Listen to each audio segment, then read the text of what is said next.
వస్తే మొగుడిని కొట్టా ఉంటే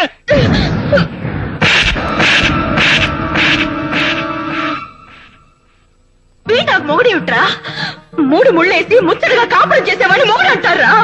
అంతేగాని ఇలా కనిపించిన ప్రతి మగాడితో పెళ్ళానికి రంకు ముళ్ళేసిన వీడు నాకు మొగుడి ఉంటా. నువ్వు నా మొగుడివా? పెళ్ళయి నీ ఇంట్లో కాలు పెట్టిన తర్వాత ఒక్కసారైనా తిన్నావా అని అడిగావా? అభిమానంగా ఆదరించావా? ప్రేమగా మాట్లాడావా? పాయిగా దగ్గర తీసుకున్నావా? ఏం చేసావని నిన్ను నా మొగుడు అనుకోమంటావయ్యా?